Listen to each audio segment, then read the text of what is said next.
अरे रिया, क्या कर रही हो? मुझे ऑफिस के लिए लेट हो रहा है। कपड़ों में प्रेस कर दी क्या तुमने? नहीं की हूँ। क्या तुम्हारे माँ बाप के कामों से फुर्सत मिलेगी जब तो करूंगी। धोखा दिया तुमने, धोखा। कितने बड़े बड़े वादे किए थे तुमने। रिया, मैं तुम्हें बहुत खुश से रखूंगा, बहुत सेवा करूंगा तुम्हारी, और यहाँ माँ बाप के बीच में लाकर फंसा दिया है। उठाओ अपने कपड़े और खुद कर लो प्रेस, मैं तो नहीं करने वाली। ये क्या बोल रही हो रिया? कौन सा धोखा दिया है मैंने तुम्हें? और किस चीज की कमी है तुम्हें इस घर में? सब कुछ तो दे रहा हूँ। बहू, ओ बहू, जरा 2 कप चाय तो ले आना। अच्छा शकुंतला, तेरी बहू आ गई तो तुझे सुकून है। हाँ, सही बोला तूने, पर मैं अपनी बहू के साथ थोड़ा काम में हाथ बटा लेती हूँ। बेचारी कब तक करेगी, अभी मेरे भी हाथ पैर चल रहे हैं तो थोड़ा बहुत करवा देती हूँ। देखा, आ गई ना तुम्हारी माँ की फरमाइश। हो गया दिन शुरू। चाय ले आओ, नाश्ता ले आओ। हाँ तो बना दो ना 2 कप चाकर चाय। चाय ही तो बनाना है, कौन सा थक जाओगी तुम? क्यों, मैं क्यों बनाऊं? तुम्हारी माँ नहीं बना सकती क्या? मेहंदी लगी है उनके हाथों में। अरे रिया, तू कैसे बदतमीजी से बात कर रही है? अरे माँ हमेशा तो तेरे साथ काम में हाथ बटवाती है। अभी कोई गेस्ट आया हो, कोई बैठा हुआ है, इसलिए तुझे बोल रही है। ये तो माँ खुद ही कर लेती है, कभी तेरा इंतजार नहीं करती कि तू जाकर उनके काम कर। तो मेरी जिंदगी बर्बाद कर दी है तुमने अपने माँ बाप के साथ रख के। जब देखो बाहर निकलने से पहले 100 बार सोचना पड़ता है। जब देखो तुम्हारे बाप कहाँ जा रही हो, क्यों जा रही हो, कब तक आओगी। अरे रिया, एक तो तुम्हारा बिना ना जाने कौन सी बात पे गुस्सा हो जाओ। मामा पूछते हैं कि कहाँ जा रही हो, कब तक मैं आऊंगी। इसका मतलब ये नहीं कि वो तुम पर रोक टोक कर रहे हैं। वो तुम्हारी चिंता करते हैं। बड़े होने के नाते उनका फर्ज बनता है कि वो तुमसे ये सब पूछें। बहुत प्यार करते हैं हम दोनों से, क्योंकि हम दोनों के अलावा उनका इस दुनिया में कोई भी नहीं है। अरे मैं कोई छोटी बच्ची हूँ क्या, जो मुझे दिन भर देखते ताकते रहते हैं, कहाँ गई है, कब तक में आएगी। मैं अपना ख्याल खुद रख सकती हूँ। इस घर में तो मेरा जीना हराम हो गया है। मैं कोई काम अपनी मर्जी से नहीं कर सकती। रिया, तुम गलत समझ रही हो। माँ बाप जो करते हैं हमारे भले के लिए ही करते हैं। चुप रहो तुम, अपना ज्ञान अपने पास रखो। जी तो बस तुम इतना बताओ कि अपने माँ बाप से कब अलग हो रहे हो। पर रिया, अभी मैं अलग होने की कैसे बात करूँ? तुम्हें तो पता ही है ना कि अभी तुम्हारे देवर की भी शादी नहीं हुई है। मुझे कुछ नहीं पता। मुझे इस घर से अलग होना है, मतलब अलग होना है। मैंने किसी का कोई ठेका नहीं ले रखा है। वैसे भी ना तुम्हारे छोटे भाई ने मेरा जीना हराम करके रखा है। कभी ये दे दो भाभी, कभी वो दे दो भाभी, कभी कपड़ों में प्रेस कर दो भाभी। अरे मैं नौकर हूँ क्या उसकी? वो अपना काम खुद नहीं कर सकता। 100 बात की एक बात बोल देती हूँ, मुझे इस घर में नहीं रहना है, मतलब नहीं रहना है। ठीक है रिया, तुम गुस्सा मत हो, मैं दूसरा घर ढूंढता हूँ। हाँ ठीक है, और सुनो ना, मुझे कुछ पैसों की जरूरत है। मेरी फ्रेंड का बर्थडे है कल और उसके यहाँ पार्टी में जाना है, और मुझे ना एक बहुत अच्छी सी ड्रेस खरीदनी है। मुझे सिर्फ ना 10,000 रुपए दे दो, जिसमें मेरी एक अच्छी ड्रेस तो आ ही जाएगी। ठीक है रिया, तुम्हें 10,000 चाहिए तो तुम ले लो, अलमारी में रखे हैं, ले लेना। सोच मम्मी के लिए 2 कप चाय बना दे, मम्मी वेट कर रही होगी तेरा। कोई मेहमान भी बैठा है साथ में, क्या सोचेगा वो? हाँ हाँ ठीक है, दे देती हूँ। वैसे भी थोड़े दिनों की बात है, थोड़े दिन के बाद तो मैं वैसे भी इस घर में नहीं रहने वाली। चलो सारा काम हो गया, शॉपिंग भी हो गई और बर्थडे पार्टी की तैयारी भी हो गई। अरे रेनू का मैसेज, इसमें लिखा है कि आज की पार्टी कैंसिल। ये रेनू की आदत ना गई नहीं है, हर बात में मजाक करती है। चलो फोन लगा के बात ही कर लेती हूँ। हेलो, हाँ रेनू, अरे तूने क्या मैसेज किया है, आज की पार्टी कैंसिल? हाँ यार, ये कोई मजाक नहीं है, ये सच है। पर क्यों, मैंने तो पूरी तैयारी भी कर ली। अरे यार क्या बताऊँ, तैयारी तो मेरी भी पूरी हो गई थी, लेकिन अचानक से मेरे हस्बैंड की तबीयत खराब हो गई और मैं हॉस्पिटल लेके आई हूँ उनको।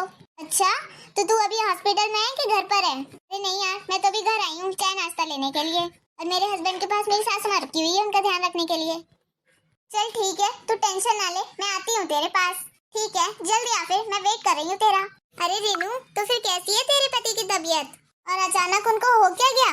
अरे यार क्या बताऊँ तुझे, मेरे पति ना पार्टी की तैयारियों में ही बिजी थे, लेकिन अचानक वो चक्कर खा के गिर गए। हॉस्पिटल लेके गई तो डॉक्टरों ने बोला कि उनका शुगर लेवल अचानक से बढ़ गया है। तो मेरी गलती है, मेरी वजह से उनका ये हाल हुआ है। अरे इसमें तेरी क्या गलती है? तेरा पति कोई छोटा बच्चा है क्या? उसको बोलना कि अपने खाने पीने का खुद ध्यान रखा करे। अरे नहीं यार, सब मेरी गलती है। मैं ऑफिस से इतना लेट आती हूँ और ये आ जाते हैं पहले। इनको बहुत भूख लगती है, ये क्या करे बेचारे, जो मिलता है वही खा लेते हैं। ज्यादातर तो बाहर से खाना मंगा कर खाते हैं, और रोज जंक फूड खाएंगे तो तबीयत तो खराब होनी है ना।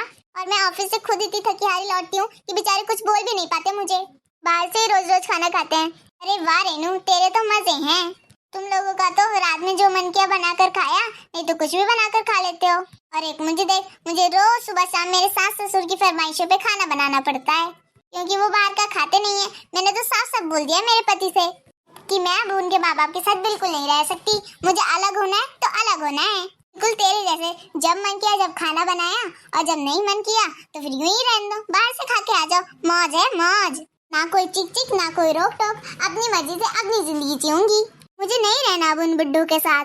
अरे नहीं रिया, ऐसी गलती तो कभी मत करना जो ऐसी गलती कर मैं अभी पछता रही हूँ। मतलब क्या कहना चाहती है तू?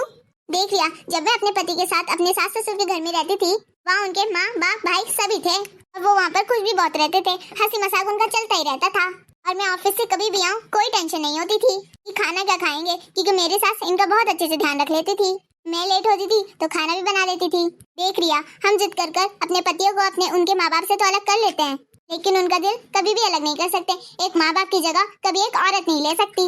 औरत औरत की जगह पर है और माँ बाप परिवार परिवार की जगह पर है। चाहे मैं कितनी भी कोशिश कर लूं, वो हमेशा ही मायूस रहते हैं। बाकी मुझे खुश करने के लिए वो ऊपरी दिखावा करते हैं। एक पत्नी होने के नाते मुझे अब पता चला है कि मैं उनको कितना दुख दे रही हूँ। देख रिया, माना कि हम पत्नियां अपने पतों से बहुत प्यार करती हैं, लेकिन जितनी सेवा उनकी माँ करती है वो हम कभी भी नहीं कर सकते। ये तो दुनिया का रिवाज ही है कि हम लड़कियों को अपने माँ बाप को छोड़कर अपने पतियों के घर जाना पड़ता है उनका घर बसाने के लिए। लेकिन हम क्या करती हैं, उनका घर उजाड़ देती हैं, उनके दिल छन्नी कर देती है। उनके माँ बाप कितना घुट घुट कर जीते हैं। हमारे माँ बाप को तो पता होता है कि एक दिन लड़की पराये घर जाएगी, लेकिन किसी लड़के के माँ बाप ये नहीं सोचते कि एक दिन ये लड़का मुझे छोड़कर चला जाएगा, वो भी किसी दूसरी लड़की के कहने पर। तू ही बता रिया, जब हम लोग अपने माँ बाप से मिलने के लिए कितना तड़पते हैं, तो फिर अपने पतियों का क्या हाल होता होगा कि किसी और की वजह से वो अपने माँ बाप से अलग है। मन ही मन घुटते रहते हैं, लेकिन हमारी खुशी के लिए वो कभी कुछ नहीं कहते हैं। एक बात तो मुझे बहुत अच्छे से समझ में आ गई है कि एक पेड़ से एक टूटी डाली अकेले कभी खुश नहीं रह सकती है। वो एक दिन सूख ही जाएगी, भले देर से ही सही। मैंने बहुत बड़ी गलती कर दी अपने पति को उनके ही परिवार से दूर करके। तू ये गलती कभी मत करना। मैं आज तक अपने आप को माफ नहीं कर पा रही हूँ। मुझे फिर से कह रही हूँ रिया, जो गलती मैंने करी है वो गलती तो बिल्कुल मत करना। आज इतनी दुख की बात पे भी मेरे इतना फ्रेंड सर्कल होते हुए भी एक इंसान नहीं है मेरे हॉस्पिटल में। मेरे सास ससुर, मेरे जेठ जेठानी और देवर ही हैं जो मेरे साथ खड़े हैं हर तरह की मदद करने के लिए। पता चलते ही दौड़े चले आए। हालांकि मैंने अपने बर्थडे में उनको इनवाइट तक नहीं किया था। शायद उसी का फल मुझे दे रहा है भगवान। लेकिन अब मैंने डिसाइड कर लिया है कि मेरे पति एक बार जल्दी से ठीक हो जाएं। उनके ठीक होते ही मैं झट से ससुराल चली जाऊंगी। मुझे नहीं रहना अकेले, मुझे ऐसी फ्रीडम वाली जिंदगी नहीं चाहिए। मैं अपने पति को ऐसा घुट घुट के जीता हुआ नहीं देख सकती।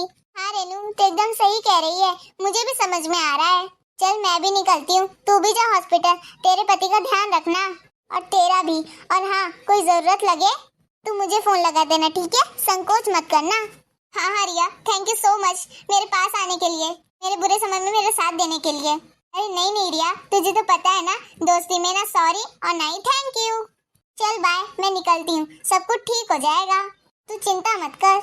अरे रिया, अच्छा है तू बैठी है तैयार होकर, चल मेरे साथ। लेकिन कहाँ चलना है? अरे तू इतने दिनों से बोल रही थी ना कि मुझे अलग रहना है, मेरे लिए एक अलग सा घर ढूंढो, इसलिए मैं तेरे लिए एक अलग सा घर ढूंढ के लाया हूँ। चल मैं तुझे दिखा के लाता हूँ, तू कहेगी तो फाइनल कर लेंगे। नहीं जी, मुझे कहीं नहीं जाना। क्या बोल रही है तू? हाँ, मैं सच कह रही हूँ, मुझे कहीं नहीं जाना, मुझे यहीं इसी घर में रहना है।